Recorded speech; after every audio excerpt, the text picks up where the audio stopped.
Gun park, Kite किम। Imagine करो तुम लोग गन पार्क, कीटे किम, जेम्स ली और गो किम एक साथ एक ही जगह पे, चार लोग एक दूसरे से लड़े तो कैसा होगा वो माहौल। चलो इमेजिन, चलो ये तो पीटीजे इंस्टा तक भी दिखाएंगे नहीं हमको, हम इमेजिन करते क्या हुआ करके। सबसे पहली बात तो जस्ट इमेजिन करो क्या सिचुएशन है, सेटअप करते हैं हम लोग उसको। गन पार्क जेल से बाहर आया, जेल से बाहर आने के बाद कुछ तो ऐसा चीज़ हो जाता है कहीं पे तो कि जेम्स ली और कीटे किम, गो किम और गन एक ही रूम में है या फिर कोई एक ही जगह पे बैटलफील्ड में है। तो आखिर होगा क्या? पहली बात तो गन और गो एक दूसरे के साथ टीम अप कर लेंगे और यहाँ पे जेम्स ली और कीटे किम वो दोनों एक दूसरे के साथ ये कर लेंगे। उसके बाद क्या होने वाला? सबसे पहले तो हम बात करेंगे फाइटर्स की पावर स्केल को। सबसे पहले आता है गन पार्क। गन की सबसे बड़ी स्ट्रेंथ सिर्फ उसकी पावर नहीं, उसकी एडेप्टेबिलिटी है। मार्शल आर्ट्स का एनसाइक्लोपीडिया में आ जाता है उसे। ओपोनेंट चाहे कितना भी स्ट्रांग हो, गन फाइट के बीच में उसकी हैबिट समझ लेता है और काउंटर बना देता है। उसकी ड्यूरेबिलिटी ऑलमोस्ट इनह्यूमन है। जब दूसरे फाइटर्स गिर जाते हैं तब गन और डेंजरस हो जाता है। अब बात करते हैं कीटे किम के बारे में। गैब्रॉन किम का एल्डेस्ट सन। इस आदमी की फाइटिंग स्टाइल किसी मार्शल आर्ट स्कूल से नहीं आई है, ये है उसकी प्योर ब्रुटैलिटी। उसके पास कोई मार्शल आर्ट्स नहीं है जिंदगी की। वो जो भी है अपने रॉ पावर और फिर रॉ स्ट्रेंथ के ऊपर डिपेंड करता है और उसका हर मूव एक किलिंग इंटेंट से आता है। उसकी प्रेजेंस ही टॉप टियर फाइटर्स को सीरियस बना देता है। अब आते हैं अपने जेम्स ली के, फर्स्ट जनरेशन का लेजेंड भाई। अगर गन तक की गर टैंक है और कीटे मॉन्स्टर है तो जेम्स ली स्पीड का गॉड है भाई। Lightning fast movement, perfect techniques के साथ unbelievable precision. James unnecessary hits नहीं लेता। वो उसका गोल सिर्फ फाइट नहीं करना था, उसका होता है कि वो ओपोनेंट को समझे और उसको खत्म करे। अब फाइनली गो किम शायद सबसे अनप्रेडिक्टेबल फाइटर है। स्वॉर्ड हो, पाइप हो या सिर्फ एक स्ट्रिप, गो किसी को भी अपने वजह ऑब्जेक्ट को डेडली वेपन बना सकता है। उसकी गोफी पर्सनैलिटी कभी अंडर एस्टिमेट मत करना। Serious go is one of the scariest character in lookism. इसमें हम एक काम करेंगे कि जो उसके स्वॉर्ड है, हॉराइंग स्वॉर्ड जो भी है, वो स्वॉर्ड नहीं है उसके पास। हम थोड़ा सा सोचते हैं कि गो किम के पास वो स्वॉर्ड नहीं है। अब हम उसको कंपेयर करते स्ट्रेंथ के वाई। रॉ स्ट्रेंथ की बात करें तो कीटे किम सबसे ऊपर, गन उसके जैसा नीचे और फिर आता है अपना जेम्स, क्योंकि गो जो भी है वो वेपन से लेता है जो भी अपनी पावर, पर जेम्स नहीं। जेम्स के पास गो से ज़्यादा power in terms of raw strength उसकी खुद की बॉडी की। अब बात करते हैं स्पीड में। स्पीड की कैटेगरी में जेम्स अनटचेबल है भाई, उसको तो कोई नहीं छू सकता। गन सेकेंड प्लेस पे आते हैं। गो भी बहुत स्पीड है, अगर उसके पास कोई वेपन होता है और स्वॉर्ड कुछ तो और स्पीड है भाई उसका। पर कीटे इस मामले में थोड़ा सा वीक है। अब बात कर ड्यूरेबिलिटी के बारे में।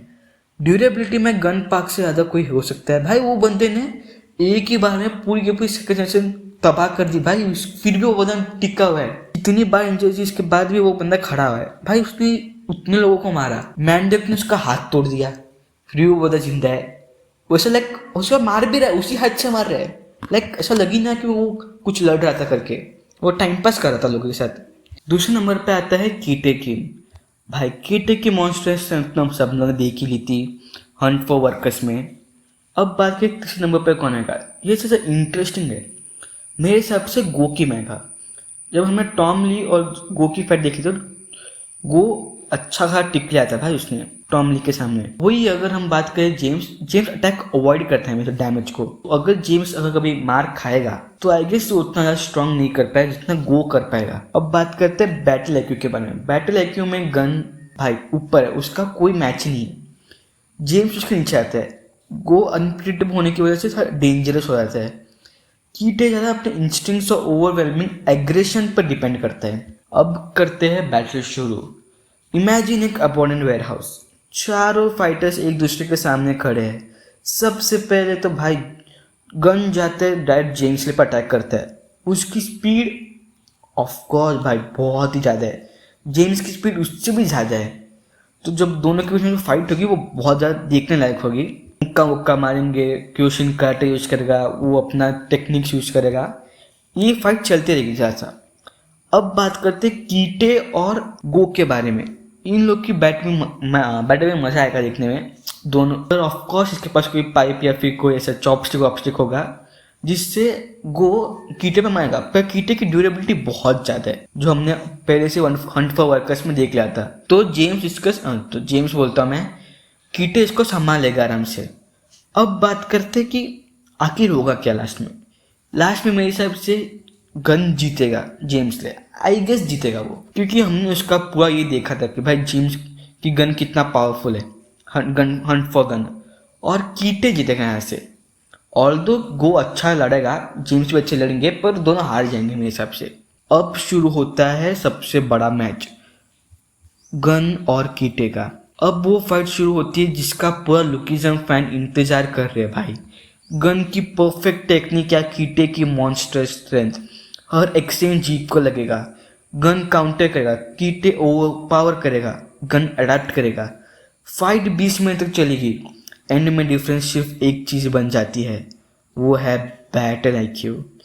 गन धीरे धीरे कीटे का पैटर्न समझने लगेगा। एक परफेक्ट काउंटर, एक परफेक्ट ओपनिंग और कीटे कोलैप्स करेगा, ऐसा लगता है हमको। पर ऑफ कोर्स ये सब तो भाई हमारा बस एक प्रिडिक्शन है। विनर मेरे हिसाब से गन पार्क होगा, पर उसमें भी बहुत कुछ ऐसा फैक्टर्स डिपेंड करते हैं। लेकिन याद रहे, पीटरसन ने कभी ऑफिशियली इन चारों का फुल फाइट नहीं दिखाया, या फिर एक दूसरे का फाइट भी कभी नहीं दिखाया। हाँ, जेम्स और कीटे का दिखाया था, पर वो बीच में रोक दिया गया था, तो हम उसके बारे में भी नहीं आ सकते अभी। और इसके लिए जो एनालिसिस है वो अवेलेबल फीड्स, पोर्ट्रेयल और फाइटिंग स्टाइल्स पर बेस्ड है। अब तुम बताओ, तुम्हारे हिसाब से गन, कीटे, जेम्स और गो में लास्ट सर्वाइवर कौन होता? कमेंट करके ज़रूर बताना। सब्सक्राइब करना हमारे चैनल को, और मिलते हैं ऐसे किसी अगले वीडियो में। तब तक के लिए गुड बाय।